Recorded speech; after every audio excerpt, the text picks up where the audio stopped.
Hai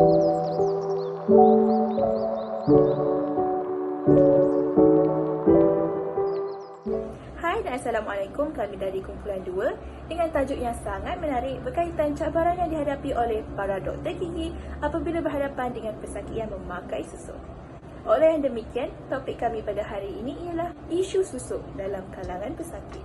Sebagai pengamal perubatan zaman moden, kita sering menemui badan asing yang sengaja diletakkan untuk membantu tubuh manusia berfungsi dengan lebih optimum. Walau bagaimanapun, terdapat badan asing yang mungkin kurang dikenali oleh pengamal perubatan barat dikategorikan di bawah bidang budaya dan amalan perubatan alternatif.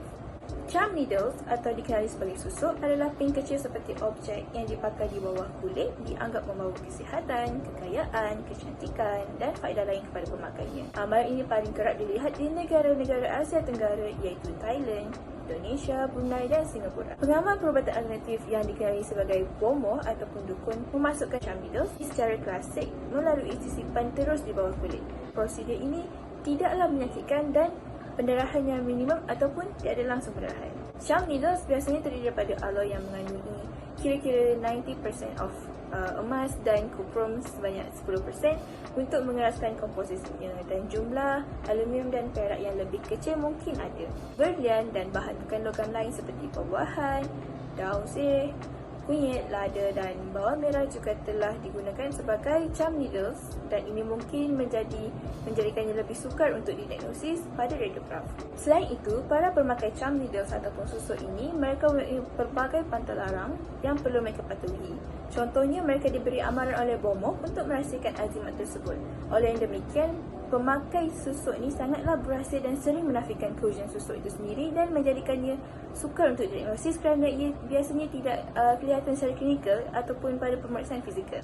Tetapi dari segi perubatan, tiada komplikasi yang pernah diketahui dan dilaporkan dalam literatur kerana susuk ini biasanya terdiri pada logam berharga lengai dan dia jarang berpindah daripada tempat asalnya. Seterusnya, apa hukum memakai susuk? Hukum memakai susuk adalah haram dipakai oleh orang Islam kerana cara bersusuk kebiasaannya menggunakan amalan sihir. Seperti yang kita tahu, amalan sihir ini adalah dilarang sama sekali dan termasuk dalam dosa besar yang boleh membawa kepada syirik. Tambahan pula, memakai susuk bagi tujuan kecantikan adalah haram kerana mengalami unsur pemalsuan dan penipuan bagi orang yang melihatnya. Hadis riwayat Ibnu Majah dan Ahmad mengatakan bahawa sesungguhnya jampi, azimat dan susuk adalah dalam kesyirikan. Dalam sebuah hadis daripada Abu Hurairah radhiyallahu anhu, Rasulullah SAW bersabda bahawa jauhilah 7 dosa yang membinasakan. Mereka iaitu para sahabat bertanya, "Wahai Rasulullah, apakah itu?" Baginda menjawab, syirik kepada Allah, sihir, membunuh jiwa yang Allah haramkan kecuali dengan hak, sehingga akhir ayat. Juga ada menyebut dalam Al-Quran surah Al-Baqarah ayat 102 yang berbunyi wa ta'allamuna ma yadurruhum wa la yanfa'uhum, yang bermaksud dan sebenarnya mereka mempelajari perkara yang hanya membahayakan mereka dan tidak memberi manfaat kepada mereka. Ini boleh dikaitkan dengan susuk. Sekarang saya akan menerangkan pula kesan susuk dalam bidang pergigian. Amalan susuk kebanyakannya dilakukan dengan tujuan kelihatan menarik kepada orang lain atau untuk menjadi kebal. Faedah lain seseorang memakai susuk adalah untuk membawa kejayaan dalam perniagaan atau kerjaya, manakala yang lain berpendapat bahawa susuk itu dapat melegakan sakit kepala, sakit sendi, sakit belakang dan sakit perut. Bahan implan yang tidak kelihatan ini kebiasaannya akan menjadi jelas pada X-ray yang boleh membawa kepada salah diagnosis dalam bidang pergigian. Selain itu, pemakaian susuk juga berpotensi menyebabkan kerosakan pada organ penting atau penembusan struktur neurovaskular. Jarum implan yang tidak kelihatan ini biasanya dikesan secara kebetulan apabila X-ray diambil untuk tujuan diagnostik. Ini biasanya disalah anggap sebagai benda asing yang termasuk semasa kemalangan, jarum akupuntur, fail endodontik yang patah, tampalan akar, pin pemulihan dan juga sklerosis. Kesannya, rawatan yang sepatutnya diberikan akan terjejas dan boleh membahayakan pesakit. Antara tujuan lain memakai susuk adalah untuk mendapatkan kekebalan.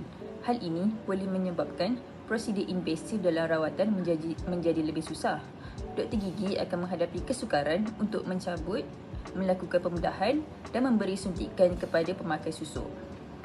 Kesannya, rawatan mungkin terpaksa dihentikan dan boleh menyebabkan kesihatan mulut pesakit bertambah teruk kerana gagal dirawat. Jadi, bagaimana caranya untuk kita mengendalikan pesakit yang memakai susuk ni? Kebanyakan masanya, pesakit yang memakai susuk, mereka datang ke klinik tanpa mengalami sebarang simptom. Cara yang beretika dalam mengendalikan pesakit ini adalah dengan mengabaikan kehadiran jarum tersebut, melainkan terdapat keperluan klinikal. Ini adalah bagi menjaga aib dan juga sensitiviti pesakit. Tetapi, ia juga merupakan satu inisiatif yang baik untuk menasihati pesakit supaya komplikasi pada masa hadapan dapat dicegah. Perlu dititik beratkan, apabila menasihati, kita perlu menasihati pesakit dengan cara yang berhemah dan juga menggunakan bahasa yang sopan.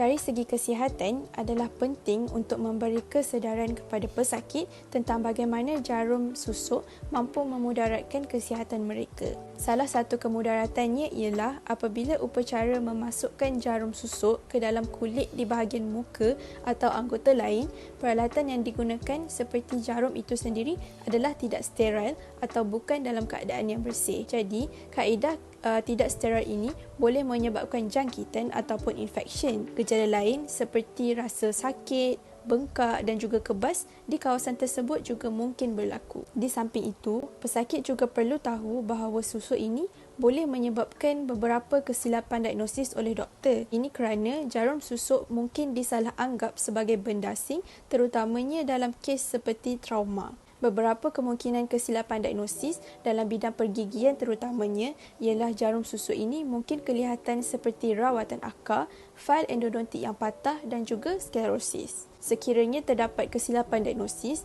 rawatan yang sepatutnya diberikan kepada pesakit mungkin terjejas dan menyebabkan komplikasi kepada pesakit.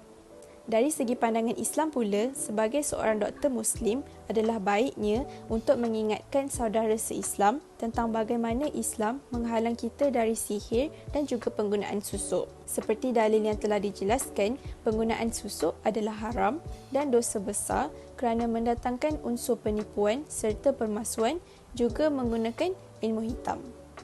Memandangkan susuk selalunya diambil bagi tujuan kecantikan, kita hendaklah mengingatkan pesakit bahawa Allah telah menciptakan kita dalam bentuk dan rupa paras yang terbaik. Kita seharusnya bersyukur dengan rupa paras yang telah dikurniakan oleh Allah Subhanahu Wa Taala. Selain daripada memperbaiki kecantikan dari segi luaran, kita seharusnya lebih fokus untuk memperbaiki kecantikan dari segi dalaman. Hal ini kerana kecantikan itu tidak semestinya dinilai dari rupa paras sahaja, ia juga boleh datang dari akhlak dan juga perwatakan yang baik.